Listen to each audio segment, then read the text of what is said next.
Hey guys, Azam Fox here, and it's time for my 2025 UFL Week 6 Power Rankings.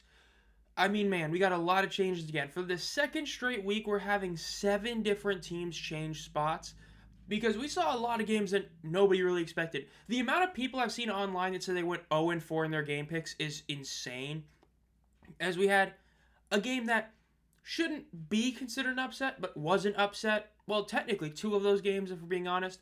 You had one legit upset, then you had another game that was also just a shocker, but not necessarily an upset because that was probably like a game that could go either way. It was insane. This weekend was an insane weekend of football. This was one of the best weekends of UFL football, well, of all time. Obviously, the year and a half we played.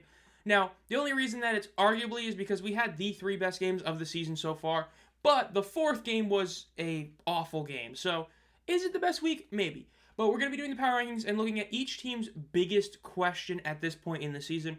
So without further ado, let's get started with number 8, to the surprise of nobody, the San Antonio Brahmas. Yeah, you guys got your great win, but you have to move down to 8. Not only is it because obviously the 2 teams that were below you won games this week, but this was the worst loss of the entire season for any team. Week 1, yes, there was a couple of bad blows. The Roughnecks and Brahmas in week 1 had awful losses. And yes, week 2, the Battlehawks was pretty bad too. And the Showboats Panthers, that second game was really bad for the Showboats. Against the Roughnecks, who most people would still consider one of the... Heading into this week, the Roughnecks were unanimously a bottom 2 team, pretty much. You didn't just get beat by Houston, you got dog-walked by them. You got annihilated. 27-3 was the final score. I mean, oh my goodness. It's just terrible. The quarterback play in this game for the Brahmas was horrific. Kellen Mond, the one thing we give him a lot of credit for is he's been safe with the football. He turned the ball over in the red zone. In the end zone is where he threw the interception. In just an awful throw that he never should have thrown. He got benched for Jarrett Garantano. Yes, he's still in the league. And he played exactly like you expected Garantano to play. Not well. And you barely saw a difference. This was an awful game. Look, the Brahmas defense is by a country mile the worst in the league. At this moment, they are the only defense allowing over 300 yards a game and the only defense above 90 points allowed. They're at 111. So when you see that and you see that their offensive yards per game is also dead last by almost 30, there's no redeeming factor about this team at this moment. They have had 2 good weeks, week 3 and 4. And I'll talk about that in a second. We get the biggest question. But aside from those 2 weeks, it has been 3 games of just utter trash. And even in those 2 games, defense, right? The only game the defense actually played well in was last week in week 4 against the Defenders. They actually played pretty well in that one. Aside from that, the defense has been horrific all season. And this is obviously before Wade took a leave of absence. They were already playing poorly. But at this point, it's just, man. I mean, look at the yardage gained against the Roughnecks. You gained 118 against the Roughnecks. There were points at this game where Houston had 4 times the amount of yards because San Antonio just ended up getting a decent amount late in the game. This was bad. Horrid loss. Terrible game. Time possession was damn near 40-20. That's horrific. Easy number 8 is the Brahmas. Not too much to say. As for the biggest question, it's what went wrong. Look at the previous 2 weeks. The previous 2 weeks, they were able to put up over 200 yards of offense, which again usually isn't saying much, but for this team it is saying something. We're able to be very efficient on third down. Remember, this game you would think they'd be worse than third down percentage. There's a team worse than them. Because again, in this game against the Roughnecks, they went 1 of 10. The last 2 weeks, they were damn near 50% combined between the 2 games. Yes, the Brahmas DC game is the difference because you have like an 80-yard punt return that's not counted in the total yardage, which is also there. Red zone efficiency, they weren't great against Michigan. It's kind of what cost them, but they were 3 of 3 against the DC Defenders. And those are 2 defenses that most people would say are better than the Roughnecks defense. I think that this is the backup quarterback theory. The backup quarterback theory is that if a quarterback comes into the game because of injury, you have to give them 3 weeks to see how good they actually are. I'll talk about that with Max Duggan later. You come into the first game from a guy getting hurt. You don't have a lot of reps with the starters. You don't have a lot of film on you. Literally, you're playing with house money.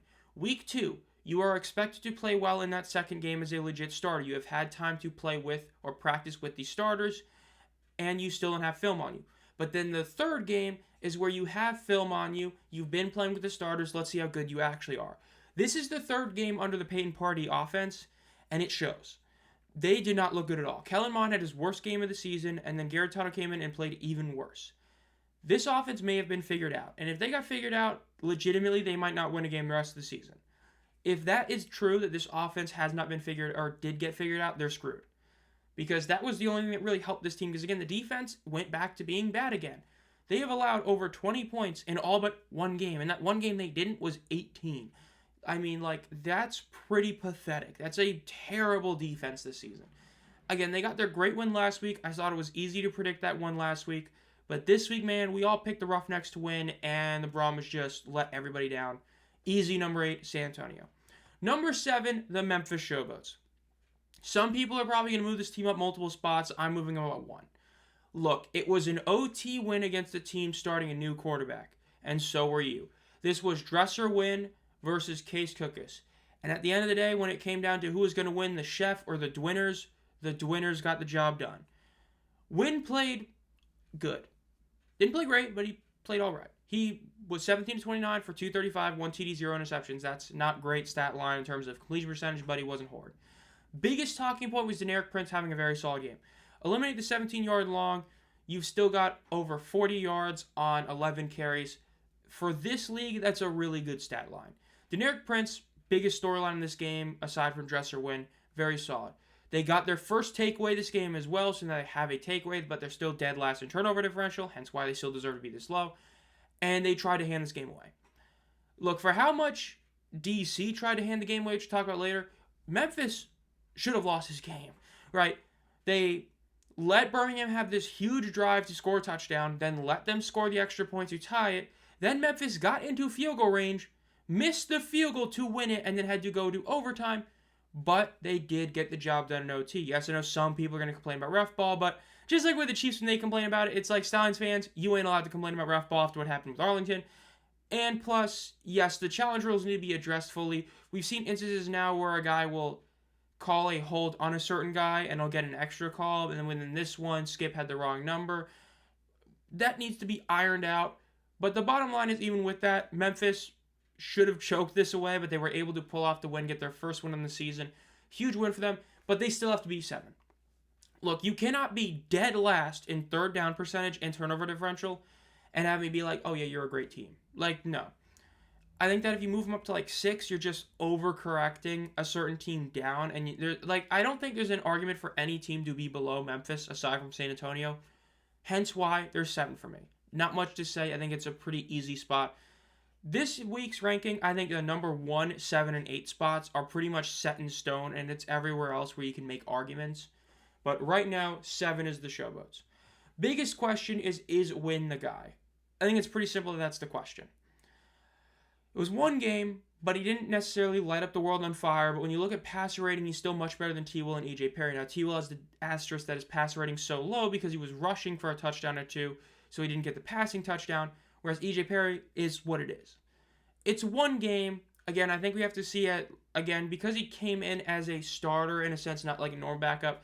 It's going to be mainly about next week how well he plays, but especially on the ground game, he's not as mobile as either E.J. Perry or T. Will in that sense of those two guys are going to run the ball and going to get you yardage. So it is a question mark, but if he can continue playing like he did this week, he will be the guy.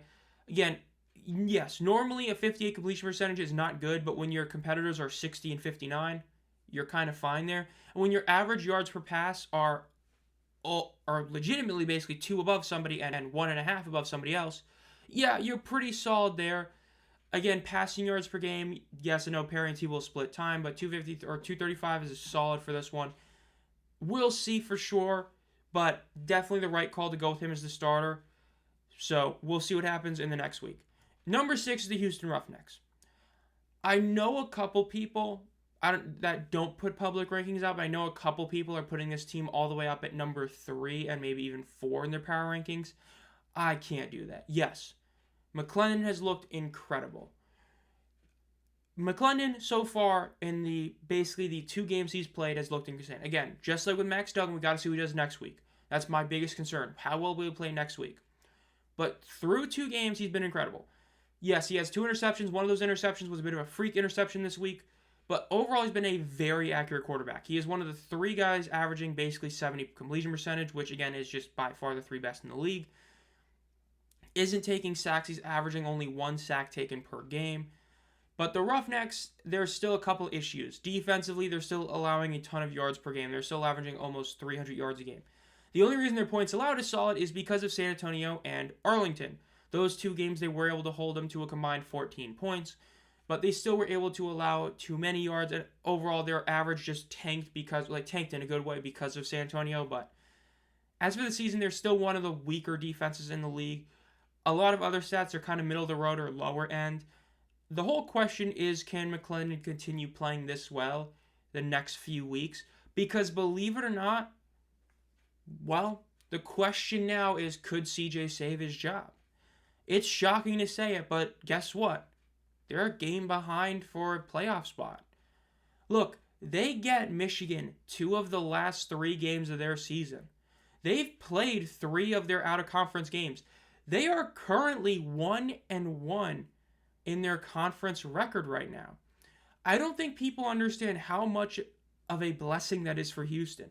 You have 4 games against conference opponents. If you somehow, some way go undefeated in those 4 games, you finish 6-4 with a 5-1 conference record, more than likely, or not even more than likely, that gets you into the playoffs. Because again, they pretty much control their own destiny now, which is insane to say. Because you have Michigan twice, if you go undefeated against Michigan, right now, obviously, that puts you at 4-3, that puts them at 3-4. And even then, if you drop a game, you have the head-to-head edge over them. So now Michigan has somebody right behind them for a playoff spot. Houston, catching Birmingham is a bit tougher. Yes, you can win, make that a tied record if you were to, just insert a win for them. The point is, they can make the playoffs. Their schedule, luckily enough, that game against DC, there's a real shot it won't matter. Because of the fact that you have Michigan twice and Birmingham once, those are the 3 most important games. You go 3-0 in those games, there's a shot you make the playoffs. Again, if you just beat Michigan twice, just that, and those are the only 2 wins you have the rest of the season, that's a 4-6 record, right? You're guaranteeing that Michigan has at least 4 losses. That means if Michigan loses 2 other games, you beat them. It's insane that they're somehow alive. Again, Curtis Johnson had a terrible 2024, but we all have to remember, 2023, they did go 5-5. The Kenji Bahar, Mark Thompson season, they were solid. We expected CJ would definitely get, not fired, but he would step away or part ways with the league, kind of like we think Kirby Johnson or Kirby Wilson did a couple years ago. CJ might be saving his job. I mean, it's crazy to say that, but he could. If he beats the Showboats, he's back at 500. If Michigan blows the game next week, they're in the playoffs at the moment, right? Or they're tied. It's insane that they are legitimately like a game behind a playoff spot. It's insane. Number 6, the Roughnecks. Number 5 is the Stallions. I don't think anyone should be shocked at this. Yes, some people look. I joked about it in the live stream I did this past weekend. One of them, but I thought it was hilarious that people were putting Birmingham at number 1 personally last week. Again, I thought it was still pretty clear DC should be number 1, but that's mainly because I saw the upset coming. The fact is, Birmingham being put at number 1 last week was a lot due to people saying that we kind of overreact to their week 1 loss. It seems that people didn't fully realize that the Arlington game was a loss. You have to treat that as a loss. No matter what you say, they got bailed out on the fumble and the review. That's the only reason they won that game. Houston, game was a lot closer than people seem to act like it was. It was a touchdown game. Houston could have pulled it off. And they lost Memphis. Again, we'll talk about Arlington as well. Arlington's very similar. Their luck finally bit them in the ass. They just weren't able to get the job done. Cookus was not great. He finished 15 of 33, so sub-50 completion percentage, 2 TDs, 1 interception, and just about 10 yards per completion. So solid there, but overall not a great game for him. A pretty poor game, all things considered. On the ground, however, incredible. His rushing ability is what really kept his team in the game. Because the fact is, this was another game where the ground attack of Person and Maribel just wasn't as good as it was last season. But Cookus was able to get 6 carries for 83 yards, multiple big rushes. Great there. Turnover differential, they're second to worst in the entire league. Now, their defense, points allowed, looks pretty damn good. But then you realize their yards per game allowed is actually in the bottom 3. So, how good is this team's defense really? Again, DC and Arlington just had a shootout which tanked their points allowed numbers. Nobody's going to sit there and say Birmingham's the best defense in the league, I don't think. At least I hope nobody says that because they just haven't been this season. Again, it's hard to put them any in the top 4. It really is. Losing to Memphis, losing to a winless team is at this point borderline inexcusable unless you were already number 1. If you were number 1, then it's somewhat passable, like with DC, where we saw a team play hot. But this is a quarterback making his first professional start ever in dress or win that you just let beat you. You already were a sketchy team that I didn't have too much faith in, hence why I didn't have you even in the top 2 last week. This was a bad loss for them. They deserve to move down a couple. They deserve to fall to number 5. I don't think they have an argument for the top 4 at the moment, because at least with a team that's at number 4, there's a reason why they could be higher. This team, I don't really see that at the moment. Maybe they get the win next week, but as of now, number 5 I think is where they belong. Biggest question, will they break their record for losses in a season? I know this question is about Skip Holtz and his coaching, but the real question is losses. For those of you who did not follow the USFL too much, the Stallions have now matched their loss total from 2023. That is the record. It's 2 losses. Now, it's also important to know that season was very similar to this one. Both those losses were in the first 5 weeks of the season. Birmingham finished the regular season 5-0 that year. They could do it again this time, but they have to play the Brahmas, which you would think would be an easy win, but with how the season's gone, you have no idea. The point is, one more loss, they break the record for losses in a season. And that's also including the postseason. Look, their schedule, it's to the point where if Birmingham misses the playoffs, this is a total failure. This schedule, the way that this ends, no offense to Houston, but 3 of your last 5 games should be easy wins. Now, I expect that they're going to drop one of those games. I think Houston might pull it off, or Memphis will. But in theory, you should be guaranteed to go at least 3-0 in those 3 games. That puts you at 6 wins, which 6 wins in the USFL is probably going to get you in the playoffs, be it pending tiebreaker. But we'll see.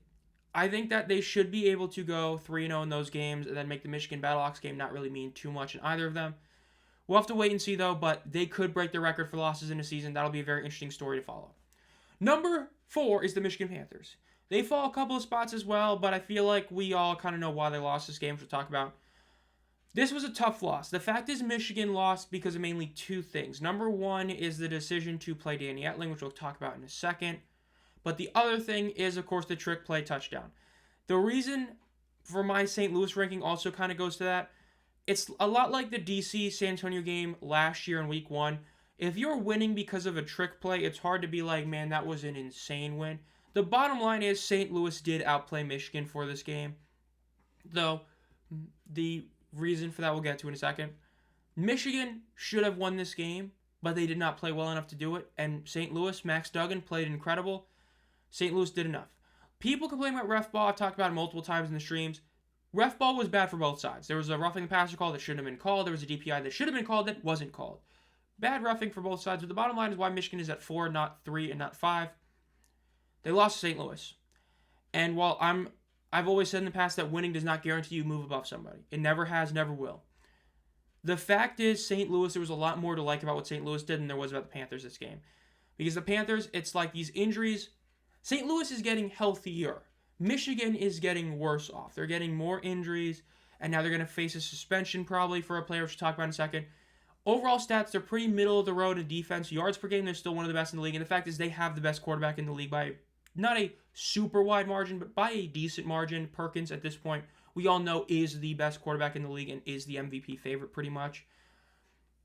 Third down percentage, they're essentially tied with DC, though. They're technically a little bit behind them. But they're basically with DC for the best third down percentage team in the league. And again, their offense is really solid. The issue is about Mike Nolan. There is now an argument going around that the reigning coach of the year should potentially be fired. The decision to play Danny Etling is inexcusable in this game. That is the ultimate reason Michigan lost. For those of you who were not watching the game, they put him in for one drive in the second quarter. He came in, threw an interception, missed a couple of throws. That interception then led to the Battlehawks scoring a touchdown because they got the ball in decent field position. at the end of the half. Guess what? If that doesn't happen, Michigan wins this game more than likely. Again, it's not a guarantee because it was still early in the game. But that's what really cost them the game. Perkins had an insane game. That stat line, 21 and 25, 235, 2 TDs, 0 picks, is an insane stat line. That's over my 10 yards per completion that I love to see. That's 2 touchdowns, 0 interceptions. The fact that Danny's still playing is insane. And the fact that Mike Bell asked Nolan about the 2 QB system and he wasn't, fully on board with it, it's insane. It is insane that Nolan is still considering, again, it may have changed since I recorded this video earlier in the day when it comes out, but from when Mike Bell asked that question about the 2 QB system, how they're undefeated when it's just Perkins, but they have 2 losses when they do it, and Nolan is still hesitant about it, is insane. Now, the other reason, and the reason why that is actual question, Samson Nacua incident. There was an incident, of course, after the game where Samson Nacua straight up slapped a guy in the face at the end of the game to a fan. The fact that he did this is, a lot of this falls back on coaching. Undisciplined behavior is a coaching issue. It's a big deal. And the fact that this happened in this game as well, it's terrible. So there is a legit growing concern about this. There is the fact that you have these 2 things happening, have this undisciplined behavior for a Michigan Panther player that is, of course, the, brother of Puka Nacua and Kai Nacua. And then you have the whole Danny Etling issue. It's a big problem. Danny Etling should not see the field unless Perkins gets hurt, and that's it. It is clear that one quarterback is better than the other. One quarterback is an MVP favorite. The other guy isn't even a top 8 quarterback in this league. Probably not even top 10 at this point. Insane. That's the question for the Panthers. Number 3 is the Battlehawks. The Battlehawks, I'm not putting them at 2. I think some people are. I can't justify 2 because of the fact that, again, the win. It was impressive, but it wasn't like it was a dominating win. And I feel like that game between the Renegades and Defenders, I think that game, we can all agree, looked like the 2 best teams in the league. As for St. Louis, they deserve 3. They deserve to move over the Panthers. Again, Max Duggan played well this game, but we have to see what it is next week. Again, so far that is one absolutely atrocious, terrible game from Duggan and one really solid, incredible game for Duggan. Hard to look at him and be like, yeah, that's the quarterback when you've had 1-1. Again, if he plays well in week 3 as being essentially a starter, then we'll talk. But we have to wait about that. Ground game, though, insane. 2 touchdowns on the ground, 10 carries for 70 yards, insane. Jacob Saylors had another very, very, very, very solid game. It's Jacob Saylors. He's been the best running back in the league, and he still is. Now, points allowed and yards per game allowed, Battlehawks are pretty much middle of the road. They're not insane. Kicking, again, Rodrigo Blankenship still hasn't missed a kick. They're the only team that hasn't missed a field goal all season, and they're 12-12. Rushing yards game, they lead the league. They've had 2 dual-threat quarterbacks and a top running back. Not much to say. I think it's pretty obvious at number 3. Biggest question is a repeat of 2023? This is a real question. This is looking eerily similar to the 2023 Battlehawks. For those of you who don't know for those of you who are either just UFL or just USFL fans, the 2023 Battlehawks were a team that's basically self-inflicted wounds cost themselves a playoff spot. They were in an XFL division, or they were in a division, the North Division, where they lost because of them not getting the job done. I've seen people complain saying they deserve the playoff spot. They did not. There is no argument they should have because of that Week 9 game. What happened is the DC Defenders finished undefeated in the conference, or undefeated aside from 1 game. They dropped 1 game to the Guardians, went 9-1. The Seattle Sea Dragons finished 7-3, just like the Battlehawks. The Battlehawks, if they had won that Week 9 game, would have made the playoffs. Instead, they blew that game, and it cost them a playoff spot because they couldn't get the job done in that game. Notice something else. That was their worst loss, was against that Sea Dragons team. They got beat by 18 points. Now, the other 2 games were 1-score games, but they were still not super tight games. Look at this season. Now, again, the Arlington game was a close game. It was an 8-point handicap, pick 6. That was a close game. Game against DC, not as much. Guess what? It's looking like it could happen. It looks like the XFL Conference could end up being 2 really solid teams and the Battlehawks. The Battlehawks play Arlington this week. If they lose to Arlington, the journey to the playoffs gets insanely difficult, and it could mean that Week 10 game could be for a playoff spot. It could mean that we're seeing a repeat of 2023 where the Battlehawks are going to finish like 7-3, 6-4 kind of record and miss the playoffs because the games they lose are the most important ones. That's been the history of these past 2 years for the Battlehawks. The games that matter the most, they have historically not been able to get the job done. Their most impressive win was the Week 10 game against the Brahmas to win the conference last year, and even then that was because the Brahmas were missing a ton of key players for that game, and then in the rematch when they were healthy, they dog-walked the Battlehawks into playoff game. So that's the biggest question for them. Are we seeing a repeat of 2023? A team that gets the job done against good opponents, but not the opponents that matter, like the Defenders and Renegades this season. We'll see. A lot of that will be answered in Week 6, but granted, they went 2-1, they went 3, or they went 1-3 in 2023 against those teams. Could see it this year. We'll see. Number 3, the Battlehawks. Coming at number 2 is the Arlington Renegades. Yes, they went down multiple spots for beating the Stallions a couple weeks ago, and they move up for losing to the Defenders. Funny how it works out, but I think I still stand by both points. This game did prove to me that win against St. Louis was definitely not as impressive as a lot of people made it out to be. Again, as I said, when it happened, they took a lot of asterisks to get a W. The Birmingham game, they choked it. And guess what? They choked this one. Biggest comeback in UFL history. They've choked multiple games. They almost choked last week against the Battlehawks, or 2 weeks ago. Birmingham, people can complain about the officiating. I still stand by it that the fumble was the real complaint. The bottom line is, and I said it during that stream, there was no excuse for Arlington to lose that game to Birmingham no matter what. They choked. And they choked again. This was like a 15-point comeback for DC. And remember, DC handed them the win. Teamu threw this horrid interception. It would have been a free touchdown. Instead, he wildly underthrew it by like 6 yards, and it was an interception. That should have ended the game. Instead, Arlington did nothing with the ball that drive, punted it, and then DC scored a touchdown, and game was basically over. Look, Arlington is still the second best team in the league. This game made it clear that at the moment, those are the 2 best teams in the league. Perez had a solid game, but the biggest thing, again, is you choked it. Now, points allowed, you are second best in the league, even with allowing 37 in this game.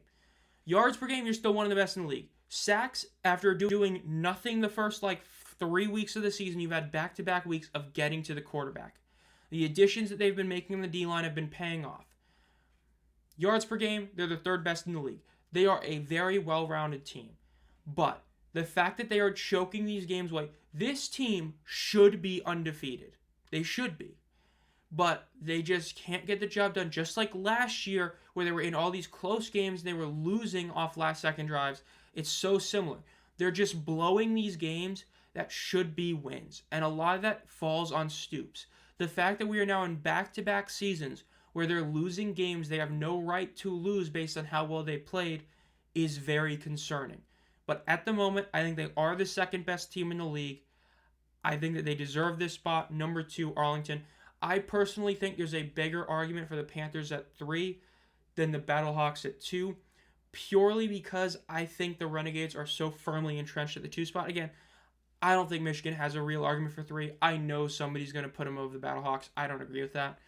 But the Renegades, I feel like, are firmly entrenched at 2. I think the top 2 and the bottom 2 spots in the power rankings are immovable. I think they have to be where they are.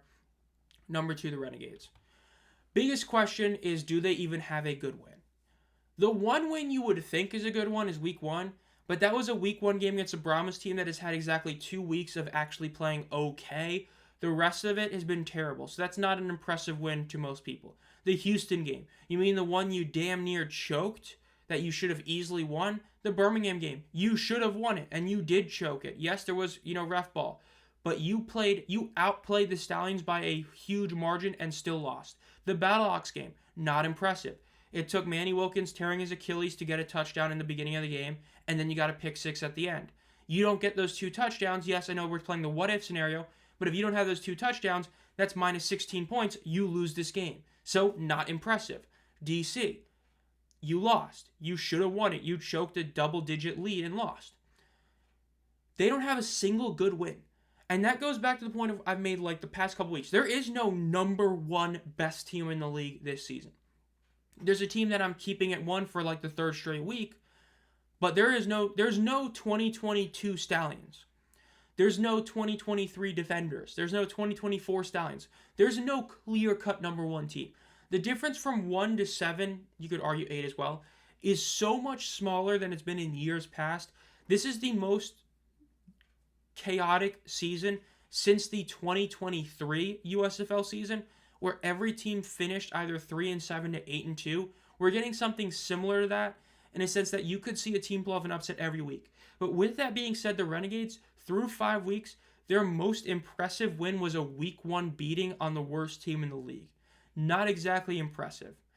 But they're at number 2. Their pass rush looking really good. I'm going to have an MVP, like my midseason top 5 MVP ranking in the middle of this week. You're going to see a Renegade or 2 on that list. But as of now, number 2, Renegades. Number 1, DC. I said people were overreacting last week. I said they were still the best team in the league. There was just one loss that I saw coming. And guess what? They came back and they wanted to prove a point, and they proved a point. They got an upset over the Renegades that they really shouldn't have gotten. They're still one of the 2 best teams in third down percentage. They still are the best team in that. They still have the least amount of yards per game given up. Again, these points allowed tanked because of the game, but they're still the best defense in overall yards per game. Their sacks, they're still getting enough to still hold on to that number 1 sack spot at 16. Turnover differential, 3 better than Arlington, still the best in the league. Game against Arlington, very similar stats, but the big thing, 4 or 5 in the red zone. If you're efficient in the red zone, you're going to get the job done. 2-2 turnover battle, almost identical everywhere else, but DC, hats off to them. They pulled off the comeback. I said they were number 1 last week. They still deserve to stay there, and guess what? They're still here at number 1. Definitely deserved. DC at 1. I didn't even question this one. Easy pick. Biggest question, are Smith and Te'amu washed? Now, before somebody says, oh, but Te'amu had a lot of yards and all that, Te'amu still is averaging less than 50 completion percentage. And yes, touchdowns, a lot of them. But it's important to note, he almost cost the team the game this week. That interception he threw at the end should have lost him the game. The defense bailed him out, and then the offense did enough to score the touchdown. Look, he's benefiting a lot from the fact they just throw the ball so much. Because the fact is, nobody's going to argue that Perez is worse than Te'amu. Yes, interceptions, the TDs. Like, look, let me put it this way. If you have above a 2-to-1 TD to interception ratio, yet you are significantly farther behind a quarterback that is 1-to-1, that shows that you really aren't playing that well at quarterback. Yes, there's been drops, but for every drop, there's like a 7-yard overthrow or underthrow. But Abram Smith is the big one. I said we had to give him 3 weeks. We are halfway through the season. He has been one of the worst starting running backs in the league this year. 2.6 yards per carry as the bell cow workhorse back. That is horrific. Jordan Te'amu the past 2 weeks has had to basically pull a 2023 T-Will. Because the one thing I will give credit to Te'amu for is his ground attack has been remarkable the past 2 weeks. His ability to run the football and run it well this week or this past weekend and last weekend is the reason this team is as good as they are. That's why I would say this is more so to Smith than Te'amu, but it still is to Te'amu because of the inaccuracy in the passing. But Abram Smith, 2.6 yards of carry is insane. He hasn't even broken a truly long rush. His longest rush on the year is 16 yards. If that doesn't show that he's not playing well, I don't know what does. He's lost the fumble. He just hasn't been good. This O-line has been really solid, all things considered, compared to what they were last year. The fact is, Smith does not look like the same player he was back in 2023. Again, we saw something similar with Mark Thompson. Look, people talk about the USFL defenses in 2023 not being as good as the UFL. The 2023 XFL is very similar to this. The 2023 defenses were not as good as they were in this season. Abram Smith, right? Mark Thompson dominated in 2023. When he got healthy in 2024 in the UFL, wasn't so good. He was still better than this, though, but he wasn't great. Abram Smith, he's back from injury. He's playing better defenses, and guess what? He's not playing well. Again, that narrative that people said about Magoo has to be said about Abram Smith. He dominated a league that had weaker defenses, and we're seeing that through 5 weeks. He just hasn't been good. This isn't like look at Te'amu's, the stats that, the underlying stats that are important, like average, like yards per pass aren't good. This is the basic stats. Smith has been awful this season. It's insane. The fact that DC is 4-1 when their quarterback and running back one have both been playing, one of them poorly and one of them just not good, is insane. It's a testament to how good the overall defense is and the roster when it matters. This team with a better QB or running back one is undefeated and the best team in the league by a country mile.